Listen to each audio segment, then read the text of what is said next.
Bharatiya Janata party जो है जहां भी सरकार बनाने का काम करती है तो वहां पर वो बनाती है सिर्फ सीबीआई के और ईडी के जरिए। बाकी इसके अलावा इनकी सरकार कहीं बनी नहीं सकती है। मनीष सिसोदिया के ऊपर कार्रवाई चल रही है, जिस प्रकार से लगातार उन पर कार्रवाई चल रही है और उनको जो है जेल के अंदर भी डाला जा सकता है। मैं आपको बता दूं, क्योंकि जिस प्रकार गुजरात में इनका सफाया हो रहा है, पंजाब से इनका सफाया हो चुका है। बीजेपी तो नेताओं की खरीद और फरोख्त का धंधा ही चलाती है। हमने तो आपको पहले ही बोला था कि विधायक खरीदने और बेचने के लिए रंगा बिल्ला प्रॉपर्टी डीलर से संपर्क करें। ये कोई लीडर वीडर नहीं है, ये डीलर हैं जो नेताओं को खरीदते हैं और सरकार गिराते हैं। प्रधानमंत्री की कोई विदेशी न्यूज़पेपर चलाता है तो बड़ी तारीफ करी जाती है, लेकिन वहीं अगर कोई और विपक्ष के नेता की खबर को चला दे, स्कूलों के खबर को चला दे, तो इनके मन में तिलबली उठने लग जाती है, इनको चिंगारी लगने लग जाती है। अरे अगर कोई भारत देश की तारीफ कर रहा है तो उसमें आपत्ति क्या है?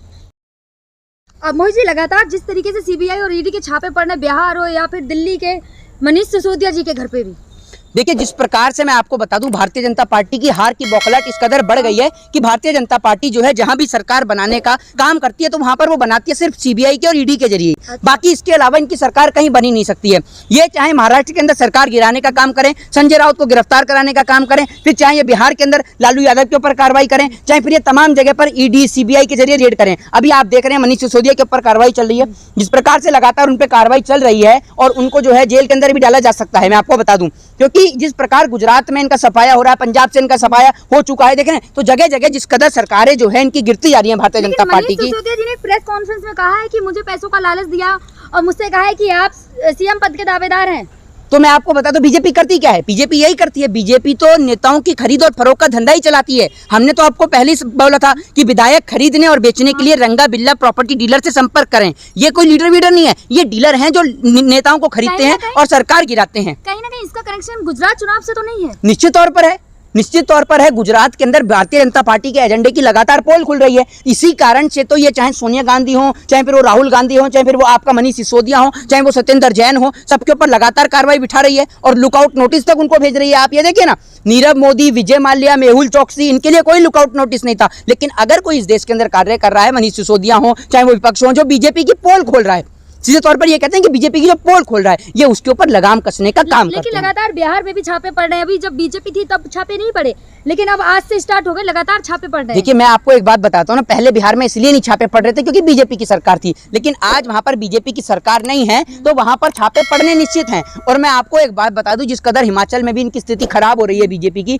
गुजरात में इनकी स्थिति खराब हो ही चुकी है, दिल्ली में इनकी स्थिति खराब होकर सरकार है नहीं दिल्ली में इनकी, पंजाब में इनकी कोई सीटें आई नहीं, तो बीजेपी बौखलाहट में है। कहीं ना कहीं बौखलाहट इस कदर बढ़ गई है कि बीजेपी के नेता उटपटांग बयान देते हैं। कोई बीजेपी के नेता जो है वो धर्म को लेकर उटपटांग बयान देते हैं, कोई बीजेपी के नेता किसान नेता को लेकर उटपटांग बयान देते हैं। तो बीजेपी के नेताओं का मानसिक संतुलन जो है वो थोड़ा बिगड़ गया है, जिस कारण ये सीबीआई और ईडी के जरिए नेताओं को जो है ये एक ऑप्शन देते हैं, या तो आप पार्टी में विलय करिए बीजेपी की, नहीं तो आपको जेल के अंदर डाल दिया जाएगा। आप नेशनल मीडिया के लिए क्या कहना चाहेंगे कि अब पहले तो एबीपी न्यूज या फिर आज तक या फिर और भी कई मीडिया तमाम ग्रुप हैं, लेकिन अब एनडीटीवी भी अडानी ग्रुप होने जा रहा है क्योंकि 26% शेयर है। जी, मैं आपको बता दूं, जिस तरीके से प्रणव रॉय ने जो है क्या कहते हैं एनडीटीवी इंडिया के जो शेयर हैं वो बेच दिए हैं। हाँ। तो मैं आपको बता दूं कि अब जो है वो एनडीटीवी में अभी इतनी साझेदारी नहीं हुई है, लेकिन मैं आपको बताता हूँ कुछ दिन में ये 55% की या 52% की साझेदारी हो सकती है, जिस कारण आधे से आधा जो है वो हक वो आ जाएगा इनके अडानी के हाथ में। तो क्या लगता है आपको? कुछ नहीं लगता है। आप एक रवीश कुमार का एक इंटरव्यू को सुनिएगा। रवीश कुमार उस इंटरव्यू में क्या कहते हैं, आज तक का वो इंटरव्यू था जब रवीश कुमार उसमें बैठकर बोलते हैं, तो रवीश कुमार ये कहते हैं कि एक पत्रकार तो पत्रकारिता भी कर सकता है। एक पत्रकार पत्रकारिता करना चाहे तो पत्रकार ग्राउंड में गार्डन में बैठ के कर सकता है। एक पत्रकार अगर पत्रकारिता करना चाहता है तो वो सड़क पे कर सकता है, यूट्यूब चैनल पे कर सकता है अपने। और यहाँ तक कि अगर कोई जगह नहीं मिलती है तो रवीश कुमार ने यहाँ तक कहा कि एक पत्रकार जिस प्रकार से हम वॉशरूम में गाने गाते हैं, मैं वहाँ पर से रिपोर्टिंग भी कर सकते हैं। तो पत्रकार जो सच्ची पत्रकारिता उसको करनी है, उसको ये थोड़ी है कि बड़ा न्यूज स्टूडियो रूम ही चाहिए। आप पत्रकारिता करती हैं, कोई स्टूडियो में तो करनी नहीं, आप जनता की आवाज को उठा रही हैं, आप घर से भी अपने कर सकती हैं। तो बहुत सारी जगह। आपने सोशल मीडिया की बात की, तो सोशल मीडिया के भी लगातार चैनल बंद हो रहे हैं। देखिए, मैं आपको बता दूं, सोशल मीडिया के सुन लीजिए सोशल मीडिया के चैनल बंद हो रहे हैं तो कोई बात नहीं, लोग वापस से प्रिंट मीडिया पे आएंगे, अखबार पे लिखना शुरू करेंगे। अखबार आप बंद कर थोड़ी कर सकते हैं। देश की आजादी में सबसे बड़ा योगदान प्रिंट मीडिया का था। आप देखते थे किस प्रकार से एक मैसेज दूसरी जगह पे सर्कुलेट होता था अखबारों में छप कर, तो वो दोबारा से वो दौर आएगा। और आज हम वाकई में जो अंग्रेज हैं उनकी पार्ट 2 की सरकार से लड़ रहे हैं और ये लड़ाई में हम जीतेंगे भी। लेकिन अभी जैसे एनडीटीवी एक सच्ची खबर दिखाता था, फिर तो भी गोदी मीडिया में शामिल ना हो जाए। देखिए मैं आपको बता दूं कि एनडीटीवी इंडिया हो चाहे फिर वो और भी तमाम चैनल जो सच्चाई को दिखाते हैं, आप जो है चैनल को खरीद के उसकी सच्चाई को खत्म नहीं कर सकते। चैनल को खरीद के आप चैनल की सच्चाई भले ही खत्म कर दें, लेकिन चैनल में काम कर रहे पत्रकार की सच्चाई को आप समाप्त नहीं कर सकते। रवीश कुमार लगातार सच्चाई को जो है वो प्रदर्शित करने का काम करते थे, सच्चाई को दिखाने का काम करते थे और आगे भी वो वही करते रहेंगे। रवीश कुमार जैसे लोग जो हैं, जितना मैं उनके बारे में जानता हूँ, क्या लगता है आप रवीश कुमार इस्तीफा देंगे क्या, जो उड़ती उड़ती खबरें आ रही हैं? देखिए रवीश कुमार को अगर सच्ची पत्रकारिता नहीं करने दी जाएगी तो रवीश कुमार इस्तीफा देंगे? अच्छा। क्यों नहीं देंगे? रवीश कुमार सुन लीजिए, रवीश कुमार को क्या पत्रकारिता करने की कम जगह है? अगर रवीश कुमार यूट्यूब चैनल खोल लें तो जिस प्रकार से लोग उनका प्राइम टाइम शो देखते थे एनडीटीवी पे, तो लोग रवीश कुमार के हमारे एनडीटीवी को देखते हैं। रवीश कुमार से एनडीटीवी की पहचान है, ये मैं आपको बता दूं। तो अगर वो अपना भी चैनल खोलेंगे तो भी उनका चलेगा। ईडी और सीबीआई के जगह जगह छापे पड़ रहे हैं, लेकिन फिर भी जो विपक्ष का है वो कह रहे हैं राजनीति कर रहे हैं, लेकिन बीजेपी वाले कह रहे हैं कोई राजनीति नहीं कर रहे। देखिए मैं आपको बताता हूँ, सुन लीजिए, मैं आपको एक बात बताता हूँ, विपक्ष के जो तमाम नेता हैं जिनके घर पे सीबीआई और ईडी की रेड पड़ रही है, उनको हम बस इतना ही कहना चाहेंगे कि आप कर्म करते रहिए, संघर्ष करते रहिए।